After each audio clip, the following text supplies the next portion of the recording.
సుదీర్ఘకాలం పనిచేశారు బ్యూరోక్రసీలో లక్ష్మీనారాయణ గారు. ప్రభుత్వం ఇప్పుడు ఆంధ్రప్రదేశ్లో ఇంకా కొత్త ప్రభుత్వం కొలువు తీరలేదు.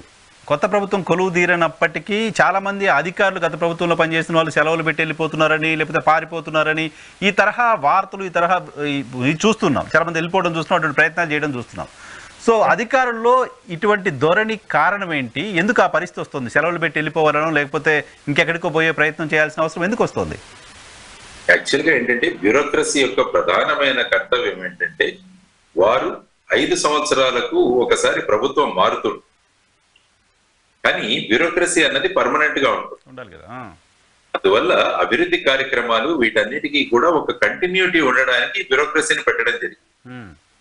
బ్యూరోక్రసీ యొక్క ముఖ్య ఉద్దేశం ఏంటంటే చట్టాలకు అనుసరంగా, తర్వాత వచ్చేసి మనకున్న అనేక విషయాలకు అనుసరణీయంగా మన పాలన ఉండాలి అన్నది చాలా ముఖ్యం.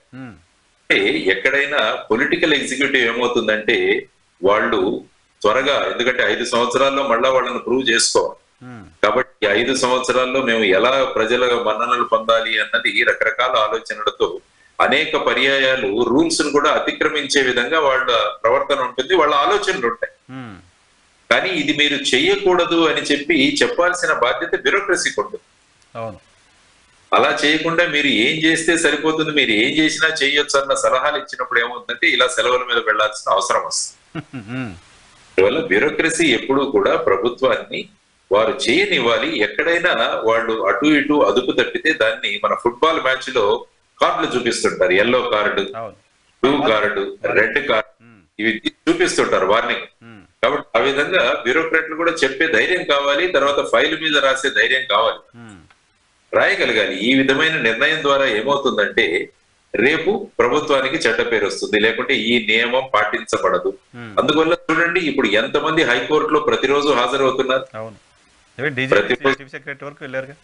చీఫ్ సెక్రటరీ వరకు, డీజీపీ వరకు పిలిచి వాళ్ళని కోర్టులలో కూడా నిలబెట్టించి ఈ చట్టంలో ఈ సెక్షన్ ఏం చదువుతుందో చదివి వినిపించండి అని కూడా వాళ్ళు అడుగుతున్నారు. కాబట్టి ఇటువంటి ధోరణులు రాకుండా ఉండడానికి ఏమవుతుందంటే ఎప్పుడు కూడా చట్ట ప్రకారంగా పనులు జరిగే విధంగా, తరువాత పోలీసు విభాగం కూడా ముఖ్యంగా ఏ ప్రభుత్వాలు ఉన్నా పర్వాలేదు, ఫైనల్ గా రూల్ ఆఫ్ లా అన్నది ప్రివైల్ అవ్వాలి.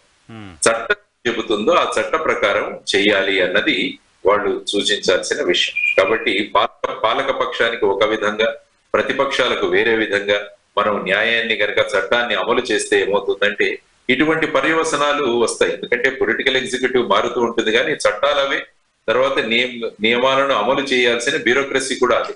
కాబట్టి ఎందుకంటే రేపు ఏదైనా కేసులు కానీ ఏమన్నా అయితే ఫైనల్ గా ఈ బ్లేమ్ అంతా వచ్చేది బ్యూరోక్రసీకి, ఎందుకంటే వాళ్లే ఫైల్ మీద సంతకాలు పెట్టి ఉంటారు. సో ఆ విధంగా ఫైనల్ గా వాళ్ళకే ఈ ఫలితాలు లేకుంటే ఈ విధమైన ప్రభావం కూడా వాళ్ళ మీద ఉంటుంది. కాబట్టి ఇది జాగ్రత్తగా చూసుకోవాలి.